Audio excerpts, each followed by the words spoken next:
You're listening to Star Jam on Club FM 94.3. സിനിമയിൽ ശ്രദ്ധിക്കപ്പെടുന്നതിനേക്കാൾ മുന്നേ തന്നെ CCLൽ ശ്രദ്ധിക്കപ്പെട്ട ഒരു താരമാണ് നിവിൻ പോളി. ലാലേട്ടന്റെ നേതൃത്വത്തിൽ കേരള സ്ട്രൈക്കേഴ്സ് കളിച്ചുകൊണ്ടിരിക്കുകയാണ്. ക്ലബ് ഫിബിലെ സ്റ്റാർ ജാമിൽ ഞാൻ റീനു, എന്റെ കൂടെ നിവിൻ പോളി. ഇപ്പൊ ഈ CCL ശ്രദ്ധിക്കാനായിട്ട് സമയം കിട്ടാറുണ്ടോ? ഇല്ല, CCL ഞാനിപ്പം കാണാറില്ല. ഒന്നാമത് ഞാൻ ഇതിന്റെ റിലീസും പരിപാടി കേട്ട് തിരക്കിലായിരുന്നു. കഴിഞ്ഞ വർഷം ഞാനിവിടെ കൊച്ചി മാച്ചിൽ മാത്രമേ പോയുള്ളൂ. ഈ വർഷം കൊച്ചി മാച്ചിന് വരാൻ പറ്റില്ല. അപ്പോൾ ചെന്നൈയിൽ ഇതിന്റെ പോസ്റ്റ് പ്രൊഡക്ഷൻ വർക്ക് നടക്കുമായിരുന്നു. CCL എനിക്ക് തോന്നുന്നു ഇപ്പോൾ റീസെന്റ് ചെന്നൈ ആയിട്ട് ജയിച്ചു എന്നെനിക്കറിയാം. അത് ഞാൻ പത്രത്തിൽ വായിച്ചു. അല്ലാതെ ഞാൻ ഇപ്പോൾ ഇതിന്റെ തിരക്കായിരുന്നാണ്. നിവിൻ മൂവി ക്രേസ് ആയിട്ടുണ്ടായിരുന്ന ഒരാളാണ്. You wanted to be an actor. പല താരങ്ങളെയും എനിക്ക് തോന്നുന്നു നിവിൻ ആദ്യമായിട്ട് കണ്ടത് ഈ CCL ഗെയിമിൽ വെച്ചിട്ടല്ലേ? അതെ അതെ അതെ. How was that experience? Because നമുക്ക് ഭയങ്കര എക്സൈറ്റ്മെന്റ് ഉള്ളപ്പോൾ when we want to see people seeing them for the first time. അതിങ്ങനെ കണ്ടിങ്ങനെ പ്ലിങ്ങടിച്ചിരിക്കാൻ അന്ന് നമ്മൾ അന്യഭാഷാ താരങ്ങളെ കണ്ടു. സിനിമ മലയാളത്തിൽ നിന്ന് പല ഭാഷകളിലേക്ക് പോയിക്കൊണ്ടിരിക്കുകയാണ്. പ്രേമം 250 ഡേയ്സും കഴിഞ്ഞു തമിഴ്നാട്ടിൽ ഹിറ്റായിട്ട് ഓടിക്കൊണ്ടിരിക്കുകയാണ്.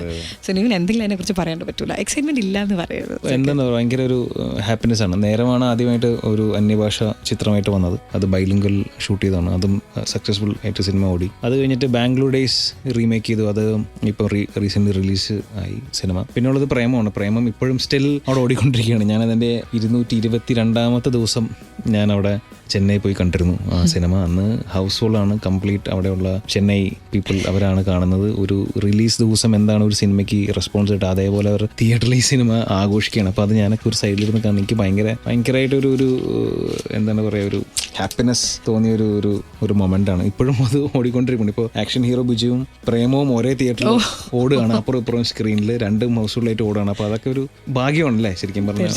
ഭാഗ്യമാണ്. താങ്കളൊരു ഇളയ ദളപതി ഫാനാണോ എന്ന് എനിക്കറിയില്ല, പക്ഷെ അദ്ദേഹം വിളിച്ചപ്പോൾ എന്തായിരുന്നു ഫസ്റ്റ് റിയാക്ഷൻ? ഞാൻ ഷോക്കായി പോയി. നമ്മൾ പ്രതീക്ഷിക്കുന്നില്ലല്ലോ. അദ്ദേഹം വിളിച്ചിട്ട് പറഞ്ഞു, ഞാൻ ഈ സിനിമ കണ്ടു, എനിക്ക് ഭയങ്കര ഇഷ്ടപ്പെട്ടു, നന്നായിട്ട് ചെയ്തു എന്നൊക്കെ പറഞ്ഞു കഴിഞ്ഞപ്പോൾ ഞാൻ ഫുൾ ഔട്ടായി പോയി. ഞാൻ അപ്പോൾ പറഞ്ഞു ചെന്നൈയിലുണ്ടെന്ന് അറിയാം, ഫ്രീ ആണെങ്കിൽ ഒന്ന് ഓഫീസിൽ വരാൻ പറഞ്ഞു. അപ്പം ഞാൻ വിളിച്ചു. ഞങ്ങളൊരു 1.5-3 മണിക്കൂറോളം സാറായിട്ട് സംസാരിച്ചു. പുള്ളിയുടെ കുറേ വിശേഷങ്ങളും കാര്യങ്ങളും സിനിമയുടെ എക്സ്പീരിയൻസ് ഒക്കെ പറഞ്ഞു. കൂടെ ഒരു ഫോട്ടോ ഒക്കെ എടുത്തു. അത് ഞങ്ങൾ കണ്ടായിരുന്നു, ഫേസ്ബുക്കിലുണ്ടായിരുന്നു. കുറേ പേര് വിളിച്ചു. അപ്പം ഇങ്ങനെ കുറേ പേരൊക്കെ കാണാനും ഈ ഒരു സിനിമ കാരണം അങ്ങനെ ഒരു ഇത് കിട്ടി. നിവിൻ അവസാനമായിട്ട് ട്രൂ ഓർ ഫോൾസ് ചെയ്ത എന്നായിരിക്കും? പരീക്ഷയ്ക്കായിരിക്കും അല്ലേ? ആയിരിക്കണം. ഓർമ്മ ഇല്ല. ട്രൂ ഓർ ഫോൾസ് പറയണം. എന്റെ മകൻ ഒരു നിവിൻ പോളി ഫാൻ ആണ്. അവൻ അത് അത്രയും മനസ്സിലാക്കാനുള്ള ഒരു ബോധം ബുദ്ധി. അപ്പനെ കാണുമ്പോൾ ചാടാറായി. അപ്പനെ കാണുമ്പോൾ ചാടും. അവൻ്റെ വീഡിയോ ഒക്കെ ഉണ്ട്. അവന് ഏറ്റവും ഇഷ്ടമുള്ളത് പ്രേമത്തിലെ കലിപ്പ് എന്ന് പറഞ്ഞ പാട്ടാണ്. അപ്പോൾ അത് റിപ്പീറ്റ് ചെയ്ത് ഇടുകയും അവനടുത്ത് മുണ്ടിന് വരും ഒരു തോർത്തൊക്കെ കിട്ടി അതേപോലെ ടിവിയുടെ മുമ്പിൽ നിന്ന് അഭിനയിക്കാനൊക്കെ കാണാൻ ഇറക്കി ചില സമയത്ത്. അത് ഏറ്റവും രസം കാറിൽ പോണ സമയത്താണ്. കാറിൽ പോണ സമയത്ത് പാട്ടിട്ട് കഴിഞ്ഞാൽ അവൻ നേരെ സീറ്റിൻ്റെ അടിയിലേക്ക് പോകും. എന്നിട്ട് സീറ്റിൻ്റെ അടിയിൽ നിന്ന് എഴുന്നേറ്റ് വരും. അതായത് അതിൻ്റെ അകത്ത് സ്റ്റേജിൻ്റെ അടിയിൽ നിന്ന് വരുന്നതാണല്ലോ. അപ്പോൾ അവന് സ്റ്റേജ് ഒന്നുമില്ല. അപ്പോൾ നേരെ സീറ്റിൻ്റെ അടിയിൽ കയറിയിട്ട് അതിൻ്റെ അടിയിൽ നിന്നൊക്കെ എഴുന്നേറ്റ് വന്നിട്ട് റിനൊക്കെ ഇടിക്കുന്ന കാണാറുണ്ട്. അപ്പോൾ ഞാൻ എൻ്റെ മോനെ കുളിപ്പിച്ചിട്ടുണ്ട്, ഡയപ്പർ മാറ്റിയിട്ടുണ്ട്. ട്രൂ. ശരിയും ശമ്പളമില്ലാതെയും ഞാൻ ജോലി ചെയ്തിട്ടുണ്ട്. ഇല്ല, ഇപ്പോൾ എൻ്റെ ശമ്പളം കോടികളിലാണ്.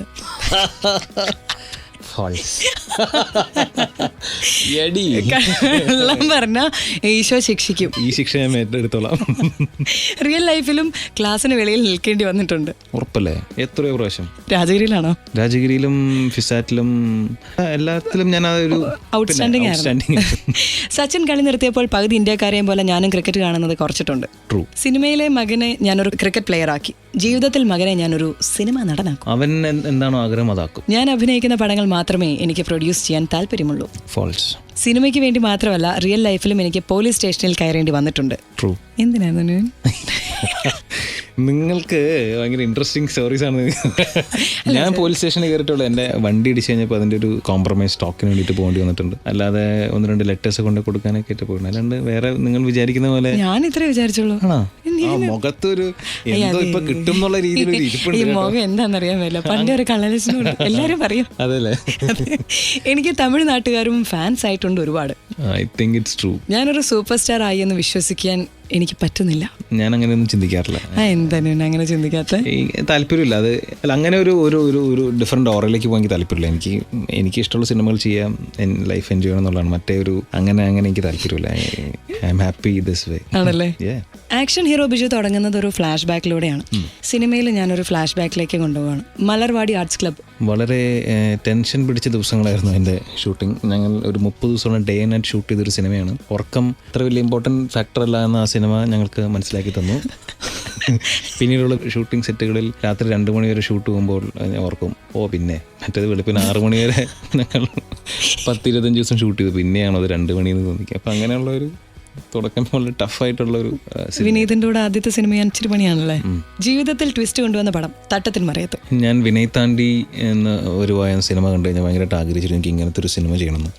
ഒരു റൊമാൻറ്റിക് ഫിലിം ചെയ്യുന്നത് ഭയങ്കരമായിട്ട് മനസ്സിൽ ആഗ്രഹിച്ചപ്പോഴാണ് വിനീത് ഇങ്ങനെ ഒരു സിനിമ പ്ലാൻ ചെയ്യുന്നുണ്ട്, പുതുമുഖങ്ങളെ തേടുന്നു. അതൊക്കെ നമ്മൾ ഡിസ്കസ് ചെയ്തു. ഒരു ദിവസം എനിക്ക് തോന്നുന്നു അത് കഴിഞ്ഞിട്ട് ആദ്യമായിട്ട് വിനീത് ഞാനൊന്ന് താടിയൊക്കെ ഒന്ന് പഠിച്ച് ഇത്തിരി വൃത്തിയായിട്ടൊരു അവാർഡ് നൈറ്റ് പോയപ്പോൾ പുള്ളിക്ക് ഇഷ്ടപ്പെട്ടു. അപ്പോൾ പുള്ളി എൻ്റെ അടുത്ത് ചെയ്യാമോ എന്ന് ചോദിച്ചു. അപ്പോൾ എന്താണ് ഞാൻ ആഗ്രഹിച്ചിരുന്ന ഒരു ടൈപ്പ് ഓഫ് സിനിമ ആദ്യമായിട്ട് ചെയ്ത് തട്ടത്തിൻ മറയത്താണ്. പിന്നെ വേറൊരു കാര്യം, ഞാൻ കോളേജിൽ പഠിക്കുന്ന സമയത്ത് ഈ ഡയലോഗ്സ് മനപ്പാടം പഠിച്ച് ബാക്കിലെന്ന് പറയുമായിരുന്നു. മൊഹബത്തിൻ സിനിമയിലെ ഷാറുഖ് ഖാൻ്റെ ഡയലോഗ്സ് ഇങ്ങനെ ഞാൻ റിപ്പീറ്റ് ചെയ്ത് പറയുമായിരുന്നു. ഏക് ലഡ്കി ദി ദീവാനിസി എന്ന് പറഞ്ഞ ഒരു ഡയലോഗാണ്. അപ്പോൾ അത് പരസ്യമായിട്ട് ഞാൻ പറയില്ല എത്ര ചോദിച്ചാലും.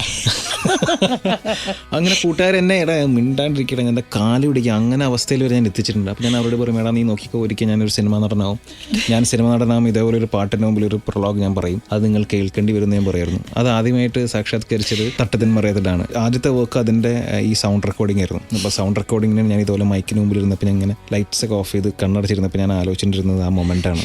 അപ്പോൾ ഞാൻ ദൈവത്തിന് നന്ദി പറഞ്ഞിട്ടാണ് ഞാനത് തുടങ്ങിയത്. നേരം തമിഴ് ഇൻഡസ്ട്രി എന്നും എന്നെ എക്സൈറ്റ് ചെയ്തിട്ടുള്ള ഒരു കാര്യമാണ്. അൽഫോൺസിൻ്റെ ആദ്യത്തെ ഒരു സിനിമ തമിഴിൽ മാത്രമായിട്ട് ചെയ്യാൻ അതിന് ഇത്തിരി ബുദ്ധിമുട്ടുണ്ടായിരുന്നു. അപ്പോൾ അത് ബൈലിംഗലായിട്ട് ചെയ്യേണ്ടി വന്നൊരു സിനിമയാണ്. തമിഴ്നാട്ടിലേക്കുള്ളൊരു എൻട്രി കിട്ടിയത് ആ സിനിമയാണ്. പിന്നെ ഞാൻ സിനിമയിൽ വന്ന കാലം മുതൽ ആഗ്രഹിച്ചിരുന്ന, ഞാൻ ശ്രമിച്ചുകൊണ്ടിരുന്ന ഒരു കാര്യം അൽഫോൺസ് ഡയറക്ടറായി കാണുക, അതിന് വേണ്ടിയിട്ടുള്ള എല്ലാ വഴികളും ചെയ്തു കൊടുക്കുക എന്നുള്ള, എല്ലാം ചെയ്തുകൊണ്ടിരുന്നതിൻ്റെ ഒരു എൻഡാണ് ഫോൺ സംവിധായകനായത്. ഞാൻ ആഗ്രഹിച്ചതും ഞാൻ പ്രയത്നിച്ചതും അതിനു വേണ്ടിയായിരുന്നു. അപ്പോൾ അത് എനിക്ക് കാണാൻ സാധിച്ചു ആ സിനിമയിൽ. ആദ്യം അവാർഡ് വാങ്ങി തന്ന പടം 1983. കൺഫ്യൂസ്ഡ് ആയിട്ട് ഞാൻ ഡിസിഷൻ എടുത്തൊരു സിനിമയാണ് 1983. കാരണം ഒരു 40 years വരെ ഞാൻ പ്ലേ ചെയ്യണമായിരുന്നു. ഭയങ്കര റിസ്കി ജോബാണ് അത്. കൺവിൻസിങ് അല്ലെങ്കിൽ ആ സിനിമേനെയും എന്നെയും ബാധിക്കുന്ന ഒരു കാര്യമാണ്. ഷൈൻ ചേട്ടനുള്ള ഒരു കോൺഫിഡൻസിലാണ് ഞാൻ ആ സിനിമ ചെയ്തത്. ചില റിസ്കി തീരുമാനങ്ങൾ നമുക്ക് എപ്പോഴും നല്ലതായിട്ട് വരും. ആക്ഷൻ ഹീറോ ബിജു എൻ്റെ 25ാമത്തെ സിനിമയാണ്. സത്യസന്ധമായിട്ട് ഒരു പോലീസ് ഓഫീസറുടെ ലൈഫിൽ എന്തൊക്കെയാണ് നടക്കുന്നത്, എങ്ങനെയാണ് അവർ കേസുകൾ സോൾവ് ചെയ്യുന്നത്, എന്തൊക്കെയാണ് അവർ അഭിമുഖീകരിക്കേണ്ടി വരുന്നതൊക്കെയാണ് ഈ സിനിമയിലൂടെ പറഞ്ഞു പോകുന്നത്. So this is the first time അങ്ങനത്തെ ഒരു സിനിമ എനിക്ക് തോന്നുന്നു വേറൊരു ഭാഷയിലും വന്നിട്ടില്ല. ഞാൻ ആദ്യമായിട്ട് പ്രൊഡ്യൂസ് ചെയ്ത സിനിമയാണ്. ഒരുപാട് ടെൻഷൻസ് ഈ സിനിമ തന്നിട്ടുണ്ട്. ഒരുപാട് നാൾ ഷൂട്ട് ചെയ്ത സിനിമയാണ്. സോ സ്പെഷ്യലാണ്. It's A beautiful movie. കൂടെയുള്ളത് നിവിൻ പോളിയാണ്. ഞാൻ രേണു. ഇവിടെ മാത്രം.